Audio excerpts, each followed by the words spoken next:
तो चलिए student, finally आज हम जो सोल्यूशन करेंगे, कल मैंने आपको जो है M1R5 और आपका M2R5 का जो है सोल्यूशन नहीं किया था। तो कल के क्वेश्चन और आज के क्वेश्चन दोनों के सोल्यूशन हम करेंगे। यानी कि M1R5 में जो आपके 23 अगस्त को जो क्वेश्चन पेपर पूछे गए और जो 24 अगस्त को जो क्वेश्चन पेपर आए उन दोनों का सोल्यूशन होगा।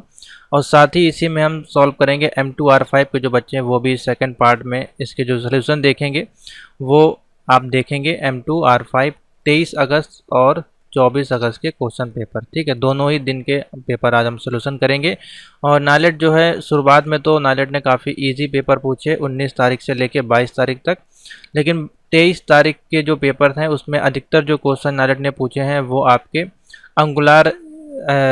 अंगुलार जेएस से क्वेश्चन, यानी कि फ्रेमवर्क ऑफ आपका जावास्क्रिप्ट, और सीएसएस का जो फ्रेमवर्क है W3C से, इससे आपसे ज़्यादा क्वेश्चन जो है पूछे गए हैं। ठीक है, तो इस दोनों चैप्टर को, फ्रेमवर्क को आपको इग्नोर नहीं करना है, इसमें डिफ़िकल्ट क्वेश्चन बनते हैं।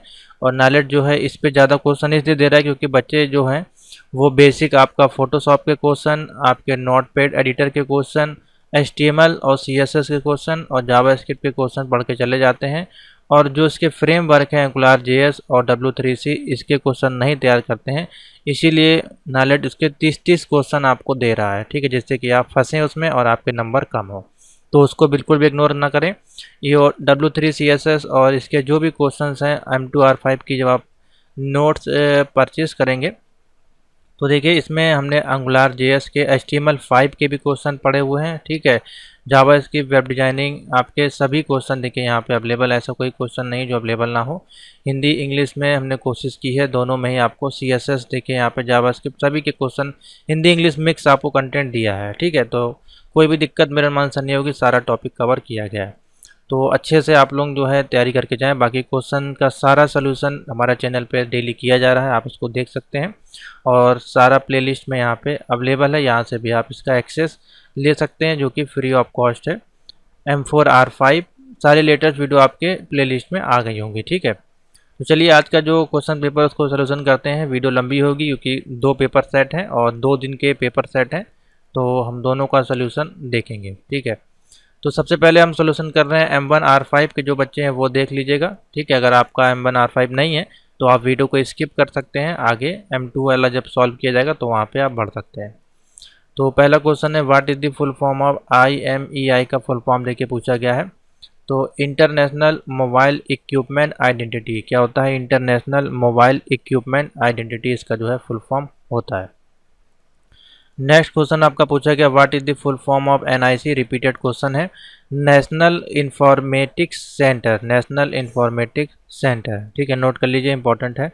NIC एक आपका नेटवर्किंग का कार्ड भी होता है, लेकिन वो अलग NIC है, ये आपका NIC अलग है। ठीक है, नेक्स्ट क्वेश्चन है, HTTPS में जो पोर्ट नंबर होता है वो आपका क्या यूज़ किया जाता है? 443। HTTPS है उसमें 443 होता है, और HTTP में जो पोर्ट होता है वो 80 पोर्ट होता है। ठीक है, बाकी आप चेंज तो कर सकते हैं, लेकिन डिफ़ॉल्ट जो पोर्ट बनाए गए हैं वो यही है।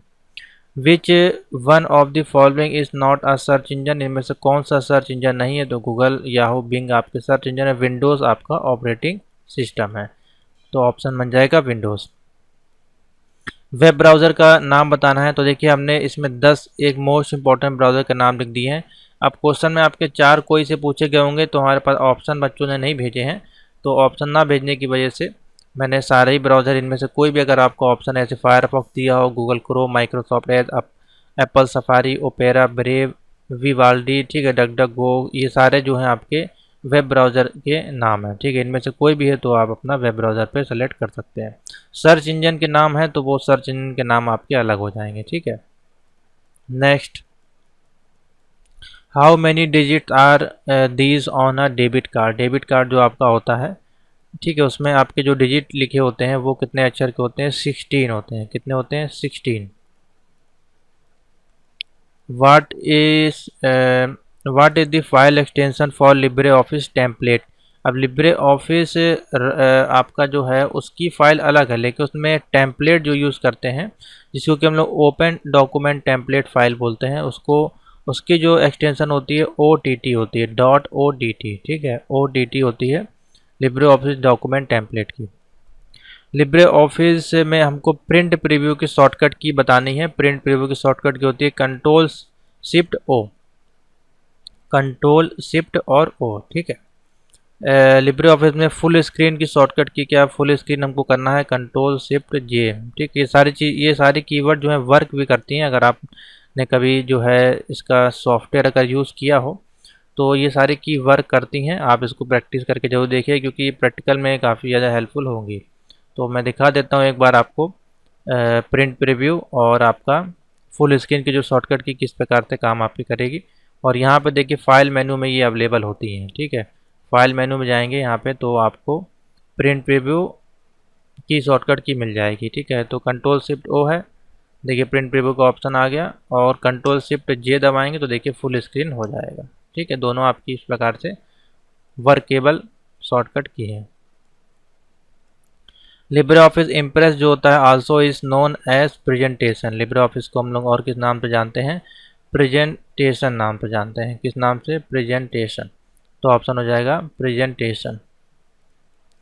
Libre office impress also is called, sorry यहाँ पे इम्प्रेस की जगह आप लोग कर लीजिए कल्क, ठीक है। इम्प्रेस नहीं होगा यहाँ पे। लिब्रे ऑफिस कल्क को हम और किस नाम से जानते हैं, spreadsheet. Libre Office Calc is also known as spreadsheet, ठीक है। लिब्रे ऑफिस में जो कल्क सीट होती है वो किसके कॉम्बिनेशन से बनती है, row and column. Libre Office Calc sheet is the combination of row and column, ठीक है। Libre Office written by default alignment, ठीक है। तो आपका जो डिफ़ॉल्ट अलाइनमेंट होता है वो लेफ़्ट में ही होता है अधिकतर सॉफ्टवेयर्स में, ठीक है। तो लेफ़्ट अलाइनमेंट हो जाएगा। लिब्रे ऑफिस राइटर में maximum and minimum font size आपका क्या होता है, तो मिनिमम आपका होता है 6, मैक्सिमम होता है 96, ठीक है। लिब्रे ऑफिस राइटर में मैक्सिमम जूम साइज कितना होता है, 600%, यहाँ लगा लीजिए 600% आपका जो है मैक्सिमम जूम साइज होता है। मिनिमम होता है 20%। ये जो आपको 200 MCQs वाली क्लासेस यहाँ पे दी गई हैं आप लोगों के लिए, यहाँ पे अवेलेबल होगी, देख लीजिएगा। ये अवेलेबल है 200 MCQs, इसके काफ़ी हेल्पफुल होगी आपके लिए, ठीक है। What is the motherboard, motherboard आपका किसका पार्ट है, मदरबोर्ड आपका एक हार्डवेयर है, ठीक है। हो जाएगा हार्डवेयर। यूपीआई जो है वो किसके द्वारा बनाई गई है, ठीक है। तो यूपीआई NPCI, यानी कि यूपीआई का देखिए फुल फॉर्म होता है यूनिफाइड पेमेंट इंटरफेस, और NPCI का होता है national payment corporation of India. तो UPI make by NPCI, short में आप बता सकते हैं। अगर फुल फॉर्म पूछा गया तो यहाँ पे फुल फॉर्म भी हमने लिख दिया। Libre office writer default page और इंटेंशन आपका पूछा गया है, तो बोथ ऑप्शन होगा पोर्ट्रेट और लैंडस्केप, ठीक है। रिपीटेड क्वेश्चन है ये। उसके बाद देखिए क्वेश्चन पूछा गया which function calculate the sum of value in a range, ठीक है, और based on true and fall condition. तो जब ट्रू और फॉल कंडीशन और सम करना है वैल्यू ऑफ रेंज को, तो वहाँ पे सम इफ फंक्शन का यूज़ किया जाता है। या फिर सिंपल सा इस प्रकार से पूछा जाता है सम इफ फंक्शन का यूज़ कहाँ किया जाता है, तो आप बता सकते हैं sum of value in a range based on true and fall condition, ठीक है। A single Google sheet is also is called worksheet. एक सिंगल गूगल सीट है उसको हम लोग बोलते हैं worksheet. Any formula start with the sign of equal to, any formula sign start from equal to, ठीक है। If the text any value reference B11 में दिया हुआ है, ठीक है, और and you do want to fill the function to change it we lock. अब देखिए लॉक करने के लिए डॉलर का सिंबल यहाँ पे देखिए आपका एक्सेल में यूज़ किया जाता है, जो कि ए ऑप्शन जो देखिए आपका सही हो जाएगा। यानी कि आपने डॉलर से B को भी लॉक किया और B11 को भी लॉक किया, ठीक है। तो ए ऑप्शन सही हो जाएगा। बाकी देखिए इसमें लॉक नहीं है, इसमें देखिए यहाँ पे इन्होंने ब्रैकेट लगा दिया, इसमें एक ही लॉक है। तो लॉक होगा इस प्रकार से, ना कि आपकी यानी कि रो एंड कॉलम दोनों ही अब आपका जो है वो फिक्स हो जाएंगे वैल्यू। उसके बाद पूछा गया in a single cell the maximum limit of the character is 5000। Maximum limit of character कितने होते हैं आपके 50,000, सॉरी 50,000 आप मैक्सिमम लिमिट एक सेल में लिख सकते हैं। B2C is example of e commerce. B2C example आपका क्या है, ई कॉमर्स का। नेक्स्ट क्वेश्चन है थर्ड जनरेशन, स्पेलिंग सही कर लीजिएगा, THIRD होती है। थर्ड जनरेशन ऑफ कंप्यूटर आपका है इंटीग्रेटेड सर्किट यानी कि ICS, शॉर्ट में बोलते हैं integrated circuit. Next question, Libre office Writer में हेडिंग 1 की शॉर्टकट की क्या होती है? कंट्रोल 1। नेक्स्ट क्वेश्चन है लिब्रे ऑफिस राइटर में हेडिंग 2 की शॉर्टकट की क्या होती है? कंट्रोल 2। हेडिंग 1 हेडिंग 2 देखिए दोनों ही पूछ लिया गया है। पेस्ट स्पेशल की शॉर्टकट की क्या होती है? कंट्रोल शिफ्ट और V। क्या हो जाएगा? कंट्रोल शिफ्ट और V। लाइन ब्रेक करने की शॉर्टकट की पूछी गई है कंट्रोल प्लस एंटर। ठीक है, कंट्रोल प्लस एंटर से आप लाइन ब्रेक कर सकते हैं। फाइंड एंड रिप्लेस की वो आपका किस मेन्यू में होता है? फाइंड एंड रिप्लेस आपका एडिट मेन्यू में होता है। ठीक है, यहाँ पे चले जाइएगा एडिट मेन्यू में फाइंड एंड रिप्लेस मिल जाएगा। नेक्स्ट क्वेश्चन है digital wallet is a e wallet. Digital wallet आपका क्या होता है? ई वैलेट होता है। Digi locker connected with, digi locker आपका जो कनेक्टेड होता है फ्रॉम आधार कार्ड और फ्रॉम द मोबाइल नंबर। ठीक है, तो ऑप्शन बन जाएगा D, A और C both. Scanner is a type of input device. Scanner आपका क्या है? इनपुट डिवाइस है, क्योंकि आप उसमें कुछ भी रखते हैं स्कैन करने के लिए, इनपुट होकर आपके मेमोरी में सेव होता है।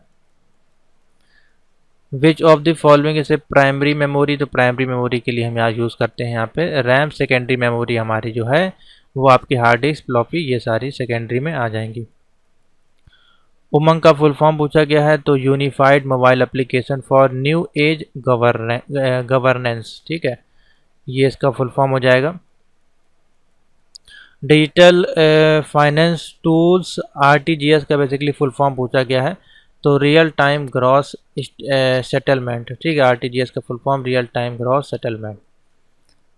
What is the Aadhaar seeding. Aadhaar आपका सीडिंग करता है क्या? लिंक करता है आधार कार्ड को बैंक अकाउंट से। Link Aadhaar card to bank account.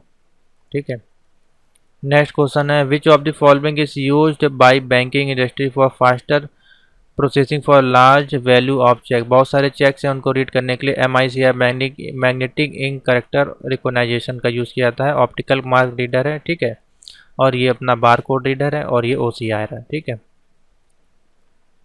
तो ये है MICR जो चेक के लिए यूज़ किया जाता है। What is RuPay debit card. RuPay debit card domestic debit card है, issued by NPC of India, accepted by all ATM। तो ऑल ऑफ दिस ऑप्शन बन जाएगा, तीनों ऑप्शन सही हो जाएंगे।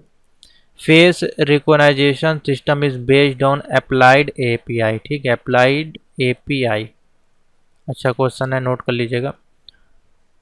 What was the name of the first recognised IoT device है? ATM। पहली आपकी रिकॉग्नाइज्ड डिवाइस कौन सी बनी थी? ATM। इन लिब्रे ऑफिस इम्प्रेस में जो मैक्रो कमांड है available in which menu? Tool मेनू में। टूल मेनू में जाएंगे तो आपको मैक्रो कमांड का ऑप्शन मिल जाएगा। देखिए यहाँ पे गए और ये है macro. What is this shortcut की तो open a formula bar in Libre office. यहाँ पे जाएंगे और F2 देके दबाएगा तो देखिए यहाँ पे फॉर्मूला बार यहाँ पे ओपन हो जाता है। ठीक है, तो कौन सा ऑप्शन जाएगा? F2। नेक्स्ट क्वेश्चन है which is the default font when we open the LibreOffice Writer. LibreOffice Writer में डिफॉल्ट फॉन्ट हमारा देखिए लाइब्रेशन शरीफ। ठीक है, इस प्रकार से होता है नेम इसका, लाइब्रेशन शरीफ। ठीक है, तो ये ऑप्शन बन जाएगा। Telegram is example of instant messaging. ठीक है, instant messaging. What is the full form of RDS? Remote desktop services. Remote desktop services. Maximum size आपको बताना है document can upload digital locker में, तो 10 MB का जो है मैक्सिमम साइज हम अपलोड कर सकते हैं। Many social media sites and services provide valid account verification में, तो अभी आपने देखा होगा 2 स्टेप वेरिफिकेशन होने लगा। इसमें पहले में OTP आएगा, फिर दूसरे में भी OTP आता है, तब आपका जो है सिक्योर माना जाता है।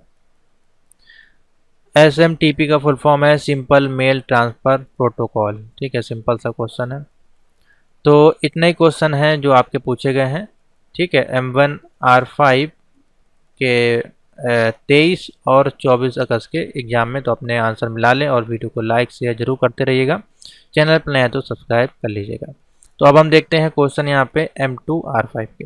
तो चलिए स्टूडेंट आगे चलते हैं। अब देखते हैं हमारे पास जो क्वेश्चन सीरीज़ है वो है M2R5 के जो क्वेश्चन पूछे गए हैं 23 अगस्त और 24 अगस्त के एग्ज़ाम में, उसके आंसर अपने आप मार्क कर लीजिए, ठीक है। और जो बच्चे आगे पेपर देंगे उनके लिए क्वेश्चन बहुत ज़्यादा हेल्पफुल होंगे।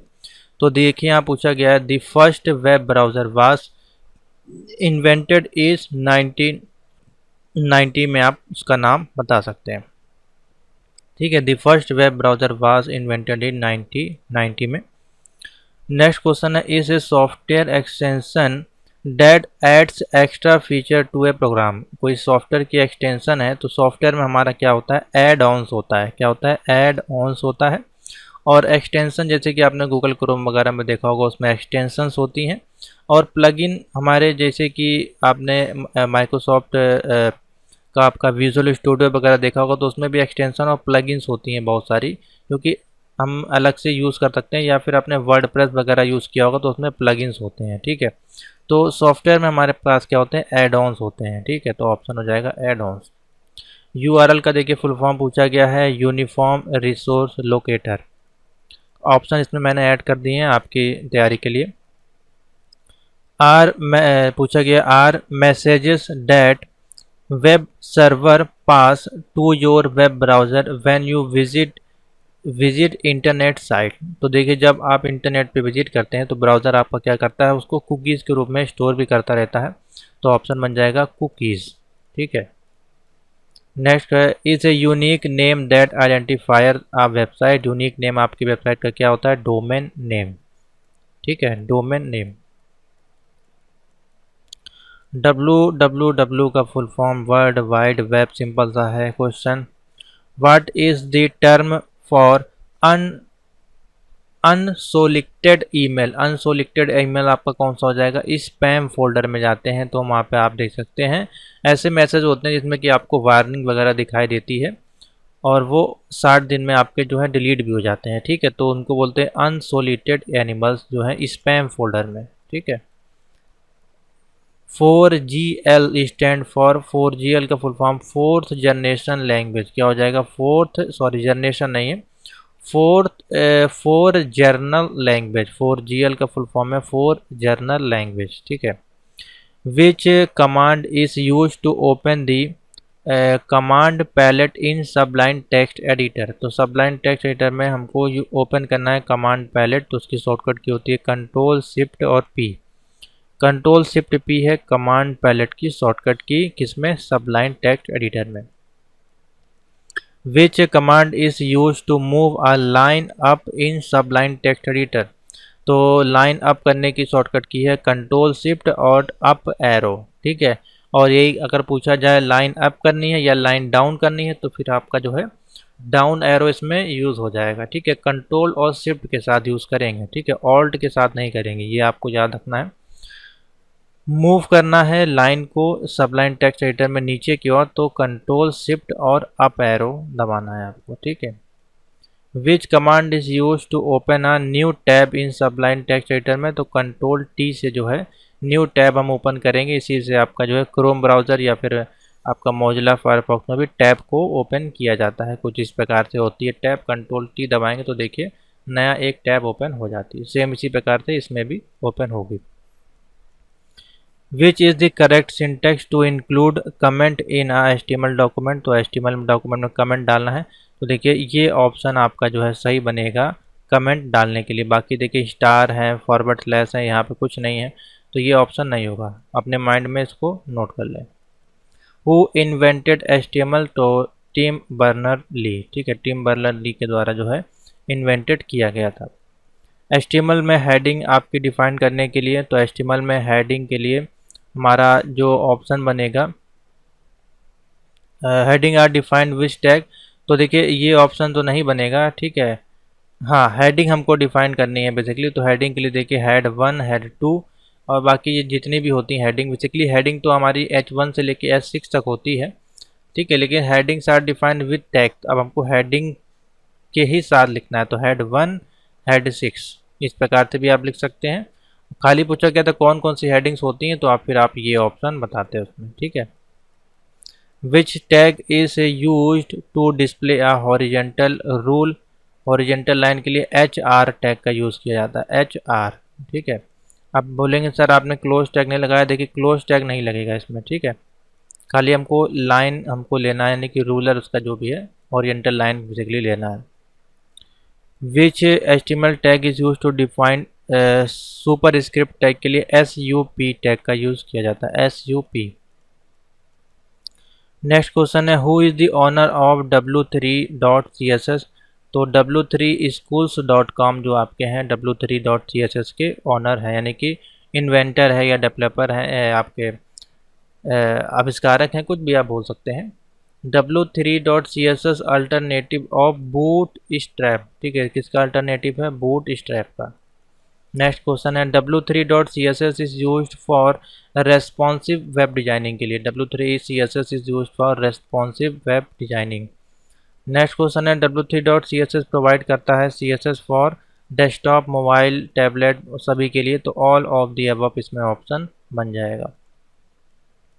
नेक्स्ट क्वेश्चन है w3-color class is used for set background colour के लिए, बैकग्राउंड में कलर सेट करने के लिए w3-color क्लास हमारी यूज़ की जाती है। ये सारे आपके देखिए W3C फ्रेमवर्क से क्वेश्चन आपके पूछे गए हैं, ठीक है। जो CSS का फ्रेमवर्क है, इससे ज़्यादा क्वेश्चन पूछे जा रहे हैं आपके, मैंने बताया आपको। w3.css class is use to make a text left align में अगर हमको लिखना है तो लिखेंगे w3-left.align। इसी को अगर राइट में लिखना होता है तो w3 हम लिखते हैं w3-right और align, ठीक है, इस प्रकार। लेकिन डिफरेंस अगर हम आपको दिखाएं तो बहुत ही छोटा सा है। और लैंग्वेजेस जैसे हम यूज़ करते हैं HTML वगैरह, तो उसमें हम पहले अलाइन को यूज़ करते हैं, उसके बाद लेफ़्ट राइट करते हैं। अब इसमें देखिए पहले हम दिशा दिखा रहे हैं, उसके बाद अलाइनमेंट दिखा रहे हैं, तो ये छोटा सा लैंग्वेज में अंतर किया गया है और कुछ नहीं है। इसी प्रकार से सारी लैंग्वेजेस चेंज होती हैं। Which class produce largest font in w3.css। w3.css में जो सबसे ज़्यादा लार्जेस्ट फॉन्ट होता है उसको बोलते हैं w3-jumbo। अब वही मैंने जैसे कि अभी आपको दिखाया, आपके HTML में जो फॉन्ट हेडिंग की साइज होती है H1 से लेके H6 होती हैं। अब w3 CSS में जैसे कि लार्ज है, ठीक है, आपकी लार्ज है, extra large, extra small, w3-jumbo, देखिए ये सारी लैंग्वेजेस होती हैं, तो ये थोड़ा थोड़ा चेंजमेंट होता है। तो सबसे लार्जेस्ट साइज क्या होता है, w3-jumbo। नेक्स्ट क्वेश्चन है w3.css में अगर कोई क्लास है उसमें बॉर्डर है और top right bottom left right element है, वो हमारा क्या कहलाएगा, बॉर्डर कहलाएगा, ठीक है। कोई बॉर्डर है जो कि टॉप राइट बॉटम लेफ्ट सभी जगह है इस प्रकार से, तो हमारा क्या कहलाएगा, w3-border। नेक्स्ट क्वेश्चन है w3.css in your program add style sheet.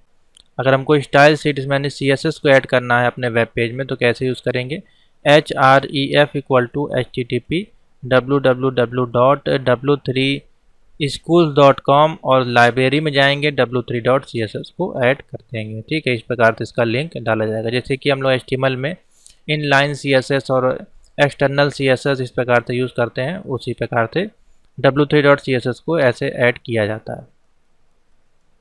What is not true about w3.css। तो w3.css is not a standard class, ये कोई स्टैंडर्ड क्लास नहीं है, तो ये इसके संदर्भ में जो है ट्रू नहीं होगा। w3.css does not provide the following border class. तो कौन सी जो आपकी बॉर्डर क्लास प्रोवाइड नहीं करता है, w3-border-gutter, ठीक है, तो ये जो है क्लास आपको वो प्रोवाइड नहीं करता है। नेक्स्ट क्वेश्चन है identify the basic list in w3.css।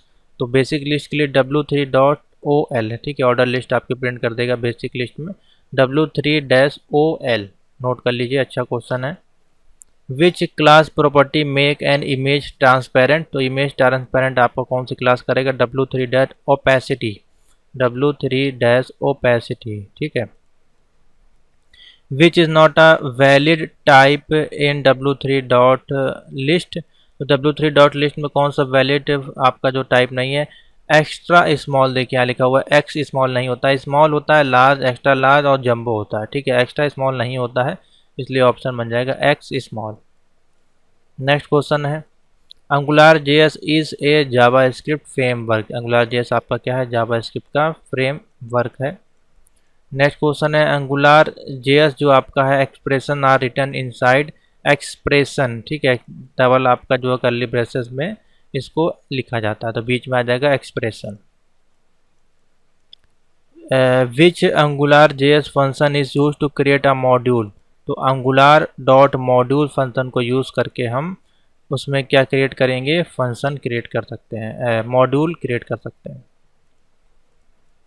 Next है which directive initialise and Angular JS application. Directive कौन सी यूज़ करेंगे एप्लीकेशन के लिए, ng-app, ng-app डायरेक्टिव को हम यूज़ करेंगे एंगुलर जेएस में एप्लीकेशन को इनिशियलाइज करने के लिए। Which prefix is use with the Angular JS directive. तो प्रीफिक्स इसमें यूज़ करते हैं ng-, कौन सी, ng- prefix is use with Angular JS directive. Default font used in w3.css में यूज़ करते हैं Verdana. Most important question, default font used in w3.css में होता है वेरदाना, नोट कर लीजिए।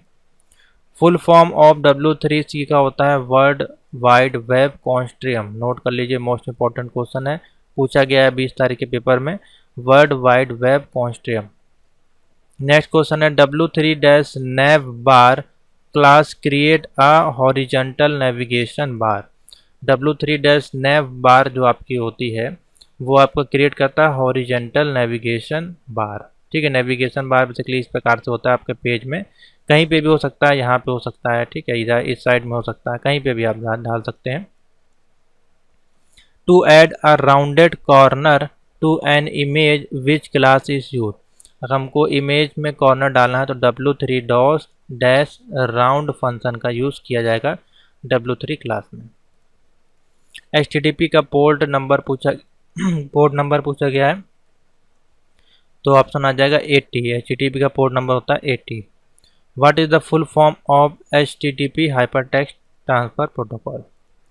तो इतने ही क्वेश्चन हैं हमारे पास जो प्राप्त हुए हैं, ठीक है, हाँ इतने ही क्वेश्चन है फाइनल। तो ये क्वेश्चन जो है आपके 23 और 24 अगस्त के पेपर में पूछे गए हैं। इसके अलावा भी अगर आपके पास कोई नए क्वेश्चन आए तो आप इस नंबर पे व्हाट्सएप कर सकते हैं, आपके स्क्रीन पे नंबर लिखा हुआ है, या वीडियो में कहीं भी कमेंट करके आप बता सकते हैं। बच्चे कंटिन्यू कमेंट करते हैं और उन क्वेश्चन को मैं आपके सामने डिस्कशन करता हूँ। तो आशा करते हैं वीडियो आपको अच्छी लगी तो वीडियो को प्लीज़ लाइक कर दीजिएगा, चैनल पर नया तो सब्सक्राइब कर लीजिएगा इसी प्रकार की हेल्पफुल आंसर की सोल्यूशन के लिए।